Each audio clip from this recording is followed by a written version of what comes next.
예수 그리스도의 죽음과 부활을 이 짧은 시간 안에 다루는 것은 굉장히 힘든 일입니다. 이 사도신경 강해설교가 사실은 교리 설교라고도 할 수가 있겠는데요. 이 교리 설교 자체가 그렇게 쉬운 설교가 아닌 것 같아요. 그러나 이 시간 우리와 함께 하시는 우리의 복음이 되시는 예수께서 성령 하나님을 통하여서 우리 모두에게 직접 말씀해 주시고 이 시간 함께 해 주시기를 간절히 바랍니다. 여러분들 파워포인트 보이시죠? 오늘 고난, 죽음, 부활 이 세 가지 토픽을 나눌 예정입니다. 먼저 우리 고난을 살펴보도록 합니다. 고난, 본디오 빌라도에게 고난을 받으사라는 내용을 가지고 우리는 신앙 고백을 합니다. 우선 본디오 빌라도가 누구인지를 잠시 나누고 싶습니다. 기원 후 AD 26년부터 약 36년까지 유대 지방을 다스렸던 어떤 총독, 가버너로 알려진 실존 인물이었습니다. 실제 살아있었던 인물이었습니다. 2000년 동안 그리스도인들, 기독교인들 입에 거의 매주 올라오면서 나쁜 사람으로 기억되는 인물이 바로 이 본디오 빌라도라는 사람이죠.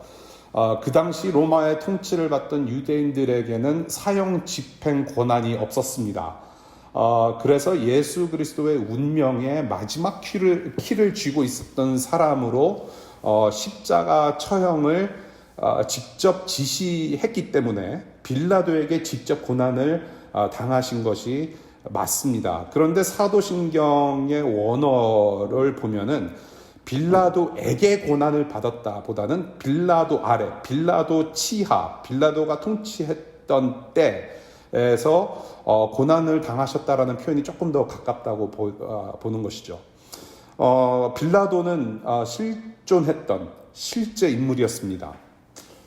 빌라도가 일반 역사에 기록된 실제 인물이었다라는 것은 예수께 일어난 사건이 그리고 예수님 그 존재 자체 또한 역사적 사실이었다라는 것을 우리는 기억할 필요가 있습니다. 예수 그리스도의 존재를 믿지 않으면서 역사책에 기록된 빌라도의 존재만을 믿으려고 하는 사람이 아니라는 것이죠. 우리는 예수 그리스도의 존재를 믿는 사람들이에요. 본디오 빌라도라는 사람도 역사 속의 인물이었다, 실제 인물이었다라는 것을 우리가 아는 것은 동시에 예수 그리스도도 실존하셨던 인물이었다라는 것을 우리가 믿는 것이에요. 예. 여러분들 조지 워싱턴이라든지 세종대왕, 이순신 과거 인물들의 역사도 믿으면서 예수를 믿으려 하지 않는 것들이 그런 모습들이 참 많죠. 빌라도의 실존을 믿는다면, 빌라도가 실제 인물이었다라는 것을 우리가 안다면 이 예수 그리스도라는 존재와 예수께서 베푸신 구원 사역도 사실로 받아들여야 된다는 것을 우리가 기억할 필요가 있습니다. 이 예수께서 어떠한 고난을 당하셨는가 네 가지로 우리가 볼 수 있겠는데요. 예수께서 당하신 고난, 첫 번째로 예수 그리스도는 예수 그리스도 인생 그 삶 자체가 고통이셨어요. 지난주 말씀에도 제가 잠시 나눴지만은 예수 그리스도께서 하늘 영광을 잠시 뒤로 하시고 이 땅에 내려오셨다는 것 자체는 곧 죽음 그 자체를 사셨다라는 얘기인 거죠. 죽음 그 자체였다. 예수 그리스도의 삶은 하늘에서 누리실 수 있는 영광을 잠시 뒤로 하시고 비천한 세상에 내려오신 그 자체가 고난이었고 고통의 연속이었다라는 것을 우리가 복음서를 통해서 알 수 있겠고요. 두 번째로는 육체적인 고통입니다. Physical suffering. 굶주리셨어요. 갈증도 나셨고 피곤하셨고 그리고 죽으시기 전에 육체적인 고문도 당하셨고 그리고 이어지는 죽음까지 우리는 예수께서 육체적인 고통을 당하신 분이시구나라는 것을 우리가 압니다. 그리고 세 번째로는 정신적인 고통도 당하셨어요. mental suffering. 수많은 사람들로부터 자기가 만든 인간들로부터 비방을 당하셨고 배신도 당하셨고 모욕을 들으셨고 욕설도 들으셨고 급기야는 가장 친했던 제자들로부터 배신을 당하신 그런 정신적인 고통을 당하신 예수 그리스도를 우리는 기억합니다. 그리고 특별히 죽기 전에 겟세마네에서 기도하실 때에 받으셨던 스트레스, 죽음을 앞두고 정말로 극심한 스트레스를 받으신 그 예수 그리스도의 모습을 우리는 또한 기억하는 것이죠. 그리고 마지막으로 네 번째, 영적인 고통도 당하셨어요. Spiritual suffering. 영적인 고통. 세상 죄를 지고 가는 것이 얼마나 고통스러운 것인지를 영적으로도 고통받으셨다라는 것을 우리는 압니다. 세상 죄를 지고 간다라는 것은 거룩하신 하나님 아버지와의 분리를 말해요. Separation from the Father. 하나님 아버지로부터 떨어져 나갔다라는 것. 그 이상의 영적 고통은 없는 것이죠. 하나님 아버지와 떨어졌다라는 것.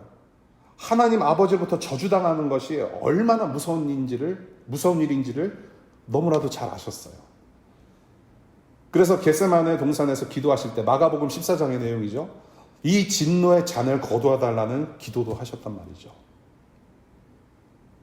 영적인 고통. 그리고 이 고난, 이 고통의 절정인 십자가에서 죽음을 당하신 고난의 예수 그리스도.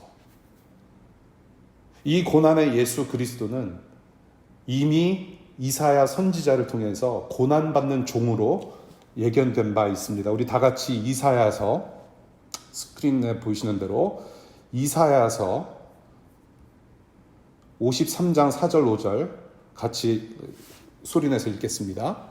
그는 실로 우리가 받아야 할 고통을 대신 받고 우리가 겪어야 할 슬픔을 대신 겪었다. 그러나 우리는 그가 징벌을 받아서 하나님에게 맞으며 고난을 받는다고 생각하였다. 그러나 그가 찔린 것은 우리의 허물 때문이고 그가 상처를 받은 것은 우리의 악함 때문이다. 그가 징계를 받음으로써 우리가 평화를 누리고 그가 매를 맞음으로써 우리의 병이 나았다. 누구를 위해서? 계속해서 반복되는 1인칭 복수형. 우리를 위해서. 저와 여러분들을 위해서. 히브리서 4장 15절에 이렇게 증언합니다. 히브리서 4장 15절에서 이렇게 증언해요. 예수는 우리의 연약함을 다 하시고 시험도 받으신 우리와 함께 고난 받으신 분으로 증언해요.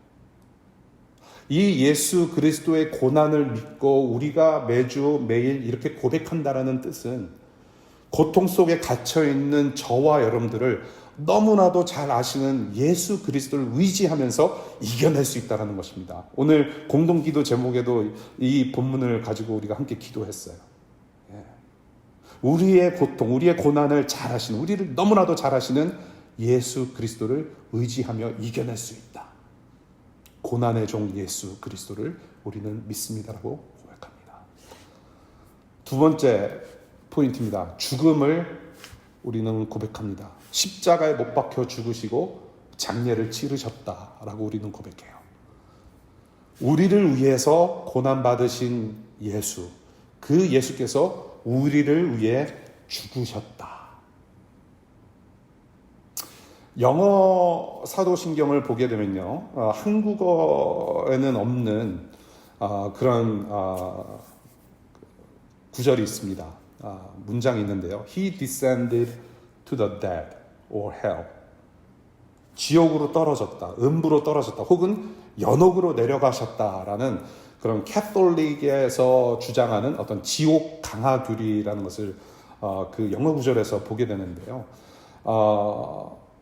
굉장히 좀 복잡한 내용인데 이것을 우리 말로 또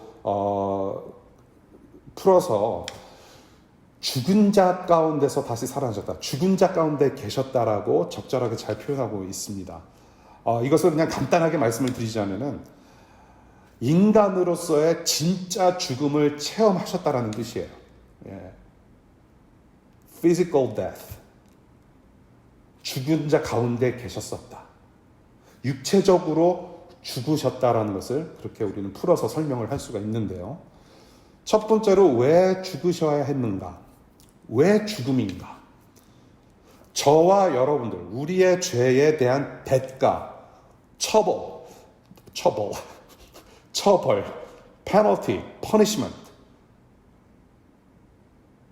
우리의 죄에 대한 대가 때문에, 처벌 때문에 대신 죽으셔야 했다라는 것입니다. 거룩하신 하나님을 대적한 저와 여러분들은 죄 때문에 하나님의 영광에서 멀어졌고요. 그 죄값을 우리가 치렀어야 했었는데 하나님의 아들 예수께서 대신 치르신 거예요. 그 하나님의 죄에 대한 형벌, 그 대가, 처벌은 우리가 감당할 수 없는 굉장히 무거운 것입니다.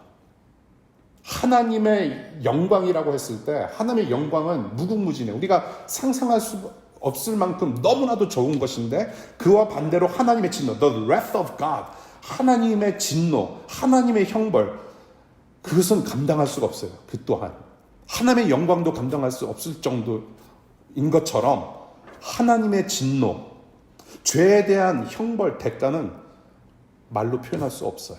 우리가 감당할 수가 없어요. 그것을 예수께서 대신 감당하셨다는 것이죠. 죄에 대한 그런 거룩하신 하나님의 심판과 저주와 진노를 아무도 감당할 수 없을 때 예수께서 직접 내려와 주셔서 우리 대신 책임지셨다는 것입니다. 그래서 이 예수 그리스도의 죽음, 이 죄에 대한 형벌과 대가, 치루심, 죽음으로 대가를 치루심, 이것을 우리가 고백하며 생각할 때에 저와 여러분들의 죄의 심각성을 알아야 돼요. The seriousness of sin.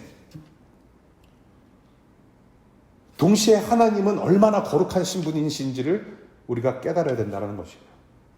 죄의 심각성, 그리고 하나님 아버지의 거룩하심, the holiness of God. 이 말은 조금 더 풀어서 말씀드리자면은 죄의 문제에 있어서 죄에 대하여서 설렁설렁 넘어가서는 안 되는 문제라는 말이에요. 여기서 지금 다 다룰 수는 없겠지만요. 우리가 예수 그리스도께 집중했을 때, 예수 그리스도의 죽으심에 대해서 집중했을 때에 이것을 우리는 분명히 기억해야 됩니다.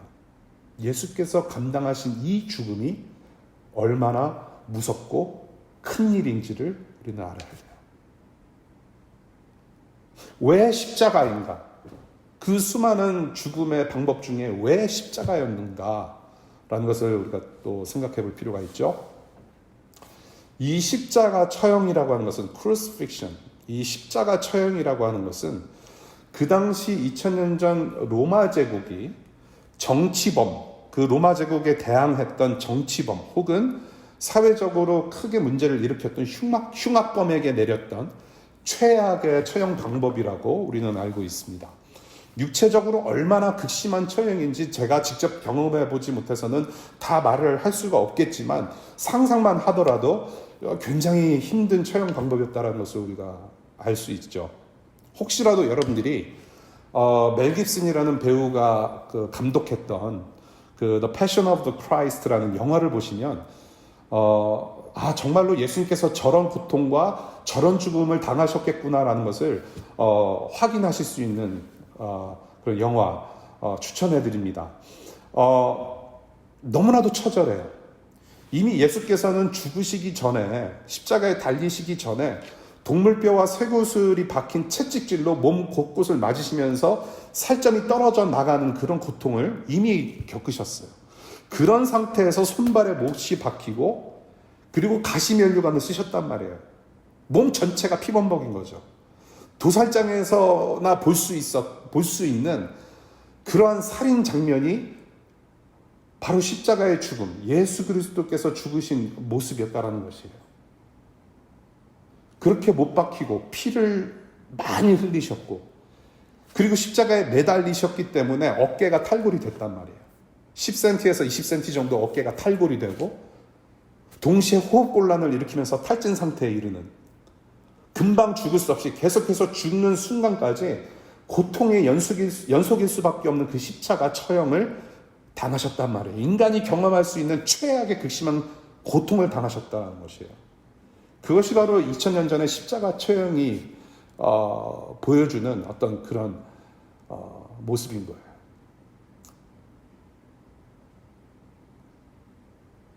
우리가 달렸어야 할 그 십자가에 하나님의 아들이 대신 달리셨다. 그런데 이 모습은 이미 신명기 21장에서 이미 이야기를 하고 있어요. 신명기 21장. 죽을 죄를 지어서 처형된 사람은 나무에 매달아야 한다. 나무에 매달린 자는 하나님으로부터 저주받은 사람이라는 법이 있었어요. 죄 없는 예수께서 억울하게 우리 죄를 대신 다 뒤집어 쓰시고 죄인의 모습으로 나무 십자가에 매달리셨어요. 저와 여러분들이 받아야 할 그 엄청난 하나님의 저주를 자기의 몸으로 다 받아내신 거란 말이에요. 로마 제국에게 있어서는 지금 자기들이 그 로마 제국이 얼마나 자기들이 무시무시한 존재인지를 과시하기 위해서 이 시체를 계속 전시했습니다. 그리고 동시에 유대인들에게 있어서는 야, 저거 봐라. 하나님의 저주를 받은 사람이다. 하나님의 저주를 받았기 때문에 저 나무 십자가에 매달렸다라고 손가락질을 했단 말이죠. 여러분들은 사람 살리는 데 관심이 많습니까? 아니면은 사람을 죽이는 데 관심이 많습니까? 여러분들의 실력과 여러분들의 언어와 여러분들의 행동으로 사람을 죽이는 데 관심이 더 많습니까? 아니면은 여러분들이 가지고 있는 모든 것을 동원해서 사람 살리는 데 더 관심이 많습니까? 우리 인간들은 사람 살리기보다는 죽이는 데 관심이 더 많아요. 그리고 그러한 경쟁 속에서 우리는 이 사회를 살아가고 있죠. 지금 이 십자가 처형 사건, 이 장면은 그러한 인간들의 내면이 그대로 드러난 사건이라고 보는 것이죠. 그러나 이 예수께서 당하신 이 죽음은 결국에는 하나님 아들을 멸시하고 손가락질한 나를 위한 죽음이었다는 사실입니다. 그러한 사실을 갈라디아서 3장 13절에서 이렇게 얘기를 해요. 우리 다 같이 파워포인트 읽겠습니다. 그리스도께서 우리를 위하여 저주를 받은 사람이 되심으로써 우리를 율법의 저주에서 속량해 주셨습니다. 기록된 바 나무에 달린 자는 모두 저주를 받은 자다 하였기 때문입니다. 신명기 21장의 내용을 인용하면서 사도 바울이 이렇게 풀어내요. 그리스도께서 누구를 위하여? 우리를 위하여 저주를 대신 받은 사람이 되셨다. 그래서 우리를 이 율법의 저주에서 속량해 내 주셨다. 그분이 바로 하나님의 아들 예수 그리스도다. 우리를 위하여. 그래서 이 십자가 죽음이 우리와 무슨 상관이 있느냐? 어떻게 우리를 위한 죽음이 되었느냐? 간단히 6가지로 나누도록 합니다. 이 6가지는 사실은 교회가 처음 시작되고 나서 얼마 지나지 않아서 6주 동안 다뤘던 내용이었는데요. 그것을 간단하게 지금 1시간 정도로 축약해서 1시간 반 정도 축약해서 간단히 말씀드릴게요. 첫 번째, 왜 어떻게 우리와 상관이 있느냐? 이 예수 그리스도의 죽음이 우리와 무슨 상관이 있느냐? 첫 번째, 구원입니다. 구원 때문에 그래요. 우리를 구원하시려고. 우리의 죄와 우리의 허물과 우리가 속해 있던 그 죽음의 저주를 거둬내시고 하나님의 형상을 회복하시는 그런 구원을 베푸셨다는 거예요. 구원이라는 단어 가지고 여러 가지로 설명할 수가 있어요. 소극적인 의미로는 우리가 salvation from, 무엇으로부터 받았느냐라는 것으로 우리가 설명할 수가 있어요. 죄, 허물, 죽음으로부터, 사탄의 권세로부터, 흑암의 권세로부터 우리를 구원해 내셨다라고 우리가 구원을 그렇게 이해를 하고 있고요. 조금 더 적극적인 의미로는 우리를 하나님의 자녀로 회복시키시는 것을 우리는 구원이라고도 표현해요. 그것이 최종적인 목적이에요. 하나님의 형상대로 하나님의 자녀 삼으시기 위해서 우리를 그렇게 회복시키시는 것을 구원이라고 우리는 알고 있습니다. 구원을 위해서. 두 번째, 대속 제물이 되셨다. 대속 제물로서 죽으셨다는 거예요. substitution 혹은 substitutionary atonement이라고 표현을 해요. 대속 제물이 되셨다. 백성의 죄를 다 뒤집어 쓰는 구약의 희생 제물처럼 그러한 어린 양처럼 죽으셨다라는 것이죠. 우리의 죄를 다 뒤집어 쓰신 어린 양 예수 그리스도. 그리고 세 번째, 속죄. 영어로는 expiation이라는 단어를 씁니다. expiation. 이것은 removal of sin이에요. 죄를 거두었다. 이 예수께서 우리의 죄를 다 뒤집어 쓰셨기 때문에 우리가 죄 없이 되었다라는 것입니다. 예. 죄가 없는 사람이 되었어요. 그것이 바로 예수 그리스도의 죽음이 한 일입니다. 그리고 네 번째, 속죄, 달래다라는 표현이 있습니다. propitiation, removal of God's wrath예요. 하나님의 저주를 remove했다, 없이 했다. 이 예수께서 자기가 본인이 희생제물이 되셔서 우리의 죄를 다 받아내셨기 때문에 그래서 하나님의 저주와 그 하나님의 진노가 예수께 다 쏟아졌고 그래서 저와 여러분들은 더 이상 하나님의 저주와 하나님의 진노의 대상이 되지 않는다라는 것입니다. 그것이 바로 예수께서 죽으신 이유예요. 하나님을 달랬다라는 거예요. 자기가 모든 형벌을 다 받아내셨고 이제는 저와 여러분들은 더 이상 하나님의 저주, 진노의 대상이 될 수 없다라는 것. 그리고 다섯 번째, 리뎀션입니다. 속량, 대속하다, 구원하다. 리뎀션. 그렇게 예수 그리스도의 목숨값으로 저와 여러분들의 죄값, 죽음의 값을 치르셨고 하나님의 진노와 저주와 그 죽음에서 빼내오셨다. 이게 경제적인 용어입니다. 속량했다. 리뎀션은 경제적인 단어예요. 값을 지불하셨다는 말입니다. 자신의 죽음으로 빼내오셨다. 그리고 마지막으로 reconciliation. 하나님과 화목을 이루셨다. 그렇게 희생 제물로서 우리의 죄를 다 뒤집어 쓰시고 우리를 죄 없이 하셨고 그래서 하나님의 진노를 대신 다 받아내셨고 그러므로 말미암아 우리가 대속 구원을 받아서 이제는 하나님과 다시 화목하는 관계, 사랑의 관계를 다시 맺게 되었다는 것이 바로 예수 그리스도의 죽음의 의미입니다. 출애굽기를 여러분들이 공부를 하시면서 이 히브리 백성들이 애굽 땅을 탈출할 때 이 애굽 왕이 자꾸 말을 안 들으니까 하나님께서 10가지 재앙을 내려주신 것을 우리 기억하죠. 그 10개의 재앙 중에 마지막 10번째 재앙이 무엇이었냐면 장자, firstborn, 이 사람뿐만 아니라 처음 태어난 모든 것들을 다 죽이는 재앙을 내리셨어요. 그런데 그때 하나님께서 구원의 방법을 하나 허락하신 것이 있는데 무엇이었냐면 어린 양의 피를 문설주, 문틀에다가 바르면 그 집이 구원받는 방법을 허락하셨어요. 그래서 실제로 그 피를 문설주, 문틀에 바르면 실제로 죽지 않았던 그런 구원을 베푸셨어요. 그래서 그것을 기념하여 지키는 절기가 바로 유월절이라는 절기였습니다. 영어로는 패스오버예요. 오늘 여러분들 우리 신혜 씨가 인도하신 찬양 유월절 어린 양의 피로 바로 그 내용입니다. 유월절이라고 하는 것은 5월 지나서 6월 달에 우리 제사합시다 그런 뜻이 아니에요. 유유히 넘어가다, 패스 오버 한다는 뜻입니다.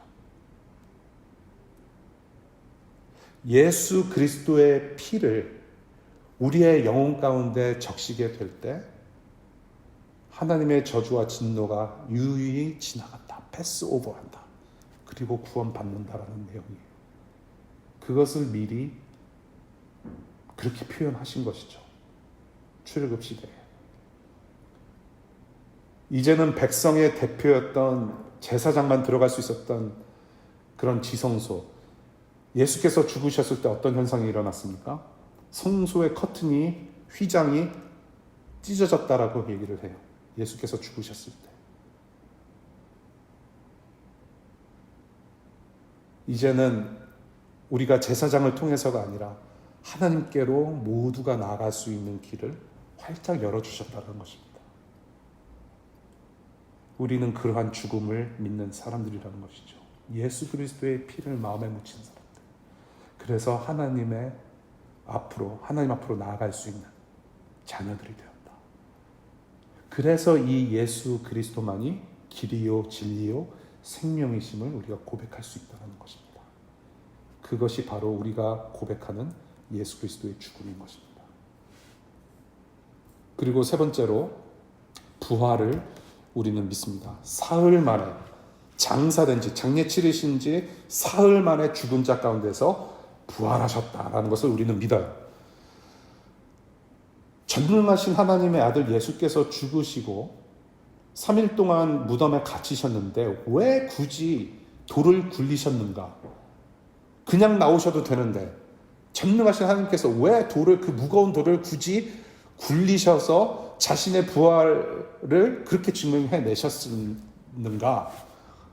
바로 저와 여러분들, 사람들더러 들어와서 보라고 하신 것이죠. 돌문이 닫혀 있으면 확인할 길이 없죠. 우리는 계속 죽었다고 생각했을 거예요, 인간들은. 그런데 돌문을 여셨어요. 그리고 come and see. 들어와서 보라.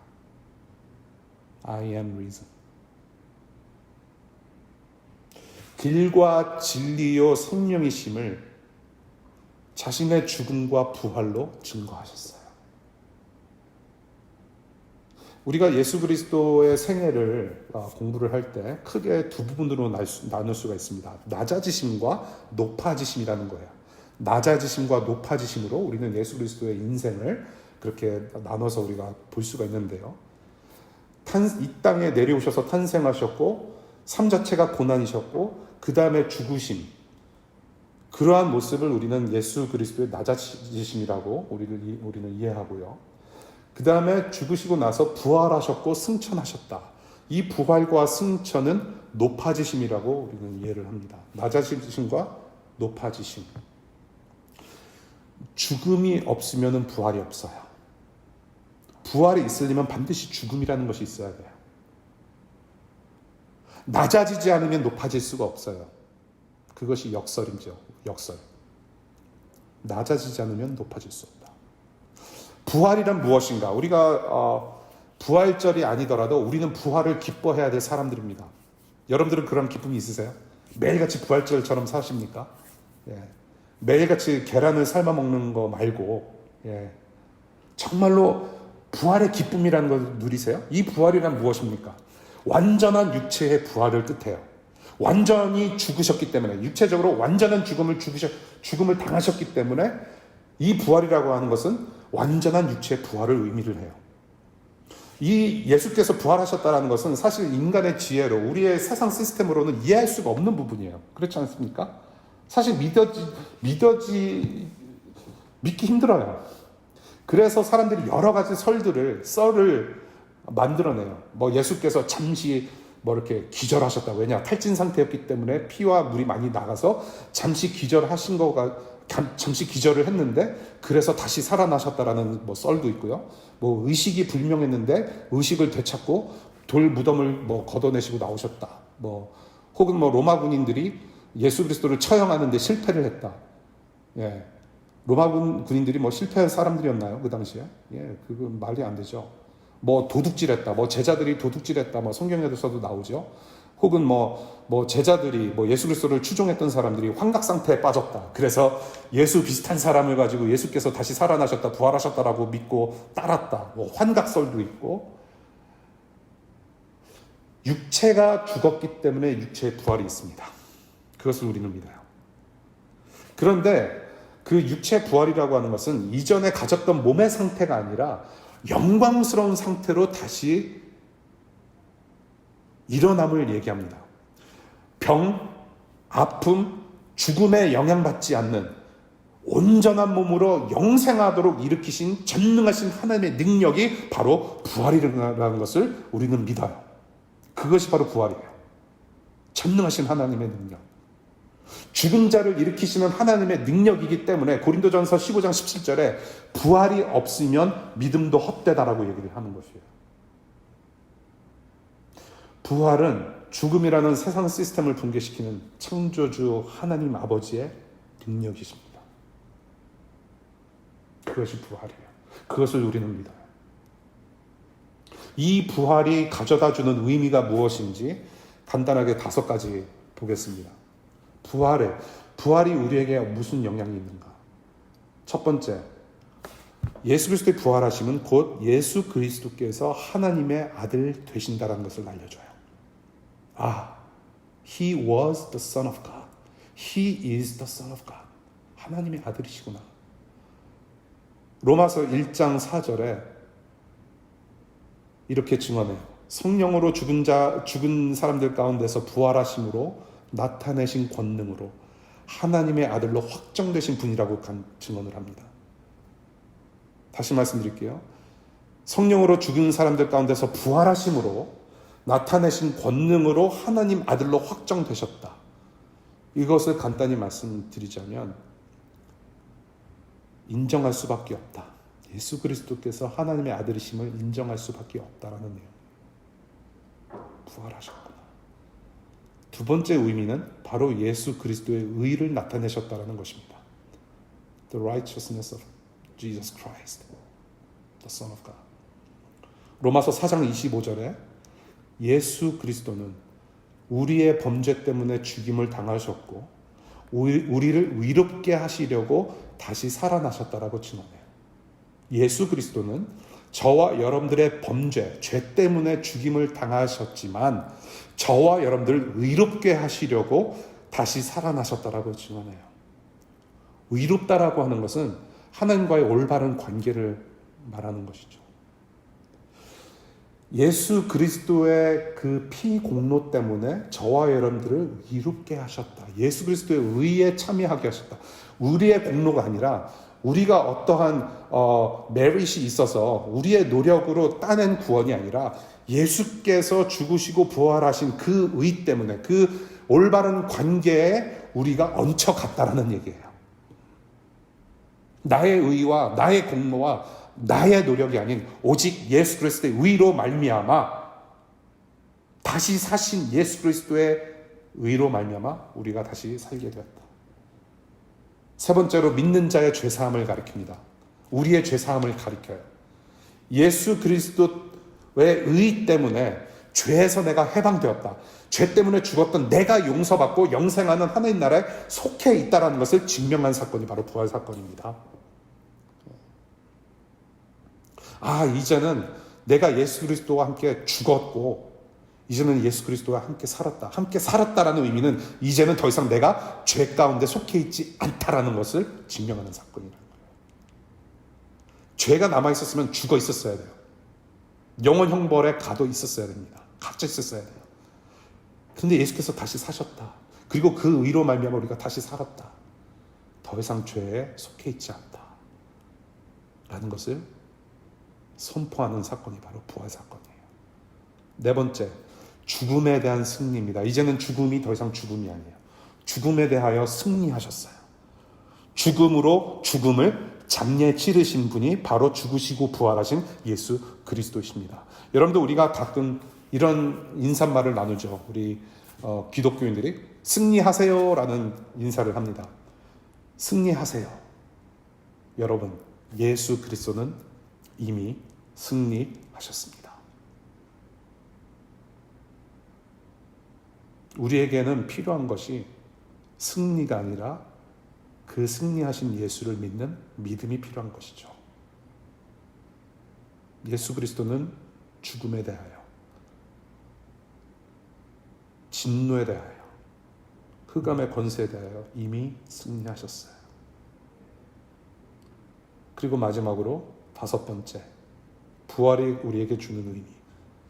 우리가 미래에 누리게 될 은혜를 보장해 주시는 사건. 우리의 소망 되신 사건이 바로 부활이라는 사건입니다. 고린도전서 15장 20절에 예수는 죽은 자들 가운데서 살아나셔서 잠자는 자들의 첫 열매가 되신다라고 증언해요. 예수는 죽은 자 가운데서 다시 살아나셔서 잠자는 자들의 첫 열매가 되신다. 잠잔다라고 하는 것은 성도들의 죽음을 얘기를 해요. 성도들이 죽어 있는 그 상태를 성경에서는 잠자는 걸로 표현합니다. 잠자는 자들의 첫 열매가 되신 분이 바로 예수 그리스도시다. 예수 그리스도께서 죽음을 이겨내시고 다시 사셨고 부활하셨기 때문에 프로토타입, 우리도 그럴 수 있다는 얘기예요. 장래의 이러한 은혜를 저와 여러분들이 누릴 수 있음을 보장하는 사건이 바로 부활 사건입니다. 예수의 부활로 내 몸이 다시 사는 것을 믿습니다라고 고백하는 것이 바로 이 신앙 고백인 거예요. 이미 부활의 능력이라는 우산 아래에 우리가 있어요. 이 부활을 체험하기 위해서는 저와 여러분들을 위해서 당하신 그 예수 그리스도의 고난, 그 죽음, 그 예수 그리스도의 죽음을 알아야만, 그 고난을 알아야만 이 부활을 체험할 수가 있습니다. 예수 안에서 죽으십시오. 예수 안에서 부활하실 것입니다. 그래서 베드로전서 1장 3절에는 우리의 산 소망이라고 표현을 해요. 예수 그리스도께서는 죽어있는 소망이 아니라 지금도 살아서 역사하시는 우리의 참 소망 되신다. 살아있는 소망 되신다. The living hope. 우리 베드로전서 1장 21절 같이 파워포인트 읽겠습니다. 시작. 여러분은 그리스도로 말미암아 하나님을 믿고 있습니다. 하나님은 그리스도를 죽은 사람 가운데서 살리시고 그에게 영광을 주셨습니다. 그래서 여러분의 믿음과 소망은 하나님을 향해 있습니다. 하나님은 그리스도를 죽은 사람 가운데서 살리시고 그에게 영광을 주셨어요. 그리고 그 영광을 우리에게도 주십니다. 그러한 은혜를 우리는 장차 누리게 될 것이에요. 예수 그리스도의 죽음, 예수 그리스도의 고난, 부활, 이러한 예수를 우리는 기억하고 신앙 고백으로 이러한 예수를 우리는 고백합니다. 이러한 예수를 우리는 믿습니다라고 고백하는 것입니다.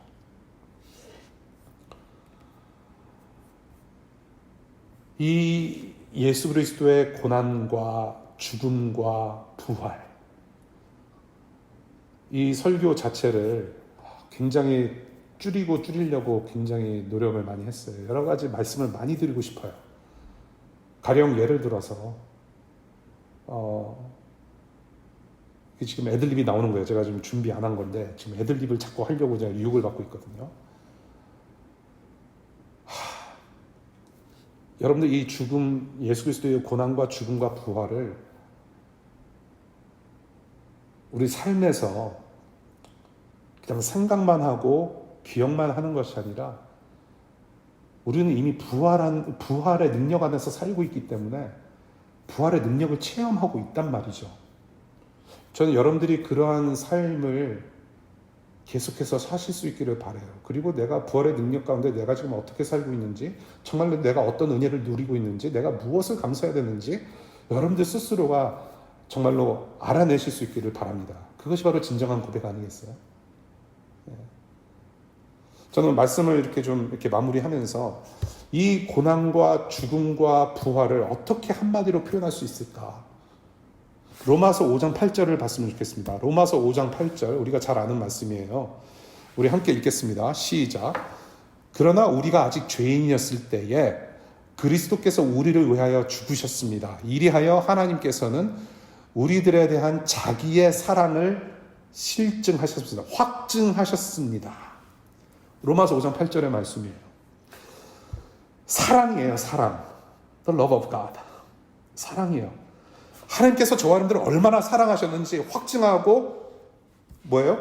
실증하셨다라고 표현을 해요. 영어 성경으로는 God demonstrates라고 표현해요. 진행형입니다. God demonstrated가 아니에요. 과거형이 아니에요. 지금도 살아계셔서 역사하시는, 함께 하시는 예수 그리스도의 사랑이 지금도 우리 안에 있다란 말이에요. 지금도 우리를 그렇게 사랑하신다라는 말씀이죠. 우리가 얼마나 사랑하는지 예수 그리스도의 죽음과 부활하신 예수 그리스도를 통해서 알려주셨다. 부활하신 예수 그리스도의 사랑이 지금도 우리에게 있다. 우리를 그만큼 사랑하신다. 하나님이 세상을 이처럼 사랑하사 독생자를 기꺼이 내어주셨어요. 인간의 저주와 하나님의 사랑이 만나서 하나님의 영광이 드러난 곳이 바로 십자가예요. 이 십자가는 예수 그리스도의 복음의 절정입니다. Climax of the Gospel of Christ. 사랑이에요. 이 사랑을 어떻게 이루셨는가? 아담이라는 한 사람의 불순종으로 모두가 저주를 당해요. 그런데 예수라는 이 한 사람의 희생으로 말미암아, 그리고 이 한 사람의 순종으로 말미암아 우리 모두가 영생할 수 있게 되는 복을 누리게 된 거예요. 아담이 하나님께서 금하신 나무에서 선과 악을 알게 하는 지식을 구함으로써 하나님께 불순종했지만은, 이 예수 그리스도라는 사람은 하나님께서 계획하신 십자가 나무에서 하나님을 아는 지식을 위해서 죽음으로 순종하셨다는 것입니다. 그 죽음의 순종이 우리를 영생하게 해요. 우리 대신 순종의 삶을 사셨어요. 그것이 우리의 의가 됩니다. 우리를 위하여서. 로마서 6장 23절에 죄의 대가는 죽음이지만 예수께서 영생을 우리에게 선물로 주셨다. 이 선물을 다른 말로 표현하면 은혜라는 것이에요. 선물은 은혜로 받는 것입니다. 내가 그 선물을 받을 수 있는 자격이 있어서 받아내는 것이 선물이 아니라, 그 선물을 받을 만한 자격이 하나도 없는데 받는 것이, 그것이 은혜라는 것이에요. 그것이 하나님의 사랑이에요. 우리가 인간 역사를 크게 두 가지 그 시간의 어떤 흐름으로 우리가 구분을 하죠. BC와 AD로 나눕니다. Before Christ, Anno Domini. 요즘은 BC, AC로 나눈다고 하죠. Before Corona, After Corona. 예. BC와 AD로 이 세상 역사가 나뉘어져요. Before Christ, Anno Domini. 예수 그리스도의 십자가를 기점으로 해서, 예수 그리스도를 기점으로 해서 이 세상의 역사가 그렇게 둘로 나뉘어요. 기원 전, 기원 후. 이처럼 저와 여러분들의 인생 역사 가운데 이 한가운데 십자가가 중심이 돼서 여러분들 새로운 삶을 시작하실 수 있기를 간절히 축원합니다. 이 십자가 없이는 구원 없습니다. 이 십자가 없이는 우리는 하나님을 알 수가 없어요. 이 십자가 없이는 영원한 생명을 누릴 수가 없어요. 저와 여러분들은 이제 죽으시고 부활하신 예수 그리스도 안에 있기 때문에 더 이상 저주 아래 있지 아니하고, 죄에 대하여 죽고 하나님에 대하여 산 자로 하나님은 우리를 그렇게 여기십니다. 저와 여러분들의 스테러스예요. 새로운 정체성입니다. 그래서 예수께서 여러분을 위해 죽으신 만큼 여러분들은 가치 있는 사람들이에요. 우리의 신앙 고백에 이 십자가로 구원하신 사랑이 묻어 있어요. 정말로 우리가 이 예수 그리스도의 고난과 죽음과 부활을 우리가 고백할 때에 정말로 감사하면서 그 감격하는 뜨거운 마음, 정말로 요동치는 가슴으로 고백할 수 있기를 바라요. 그래서 말씀을 맺겠습니다. 예수 그리스도의 죽음과 부활에 대해서 우리가 잠시 나눴는데요. 지난주 설교 여러분들 기억하시는지 모르겠어요. 크라이스트라는 타이틀에 기름 부으심 받았다라는 그런 타이틀, 세 가지 의미가 있다. 첫 번째 선지자, 두 번째 대제사장, 그리고 왕이라는 거 여러분들 기억하시죠? Prophet, Priest and King.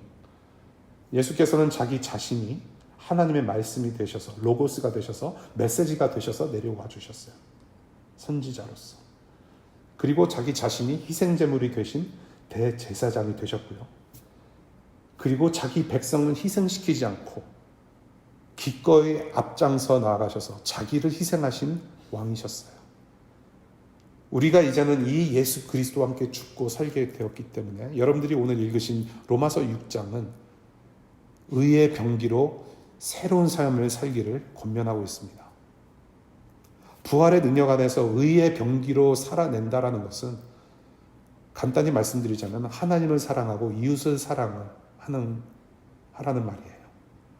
하나님을 사랑하고 이웃을 사랑하는 그러한 사랑을 일상에서 살아내는 하나님의 자녀. 믿음으로 복음을 살아내고자 할 때 어쩔 수 없이 부딪히는 부분들이 많이 있을 겁니다. 예, 많이 있죠. 세상의 가치와 충돌했을 때에 우리는 고난, 고통이 찾아옵니다. 우리가 일부러 제3세계 고난의 현장에 가지 않더라도 우리의 삶 속에서 충분히 어려움이 있을 거라고 저는 생각이 돼요. 여러분들의 삶 속에서. 그러나 중요한 것은 부활 신앙으로 힘내어 살아갈 수 있도록 성령 하나님께서 도우신다는 것. 예수께서 죽으실 때 요한을 제외한 모든 제자들이 다 도망갔어요. 배신 때렸어요. 저와 여러분들은 고난을 외면하고 낙심하는 신앙인이 아니기를 바라면서 이 부활의 능력 가운데 살아나가시기를 바랍니다. 그래서 한 가지 권면드리고 싶은 것은 우리가 한 가지 공동체적으로 우리가 일주일 동안 연습하고 계속해서 실천하고 싶은 것은 바로 이것이에요. 복음으로 기도하는 연습. 여러 가지 정말로 말씀드릴 거 무지 많은데 이번 한 주간 동안 아침 저녁으로 우리가 잊지 않고 복음으로 기도하는 연습을 같이 했으면 좋겠어요. 매일 복음을 계속해서 상기하는 연습을 해야 해요. 의의 병기로 살아가는 일상을 살아가기 위해서는 저와 여러분들이 복음에 단단히 뿌리를 내리는 훈련이 저는 필요하다고 봐요. 예. 이 훈련을 우리가 같이 했으면 좋겠어요. 사도신경을 토대로 우리 같이 기도하는 연습했으면 좋겠습니다. 우리 사도신경을 고백할 때 본디오 빌라도라는 이름이 있잖아요. 그 자리에 여러분들 자기 이름 넣어서 기도하는 연습을 했으면 좋겠어요. 이 사람이 본디오 빌라도라는 사람의 이름 대신 저와 여러분들의 이름을 넣어서 고백하면 그 의미가 저는 더 와닿을 거라고 생각해요. 복음의 진정한 의미를 저는 거기서 찾을 수 있을 거라고 저는 생각을 합니다. 우리 파워포인트 보실게요. 같이 한번 읽어볼까요? 연습 한번 해봤으면 좋겠어요. 우리가 매일같이 기도해야 하는 내용입니다. 전능하사 천지를 만드신 하나님 아버지를 내가 믿습니다. 그 외아들 우리 주 예수 그리스도를 믿습니다. 이는 성령으로 잉태하사 동정녀 마리아에게 나시고 Your name 에게 고난을 받으사 십자가에 못 박혀 죽으시고 장사한 지 사흘 만에 죽은 자 가운데서 다시 살아나셨음을 나는 믿습니다. 이 기도를 하시면서 기도 생활을 이어가실 수 있기를 바라요. 이 연습을 우리 공동체가 정말로 꼭 했으면 좋겠습니다.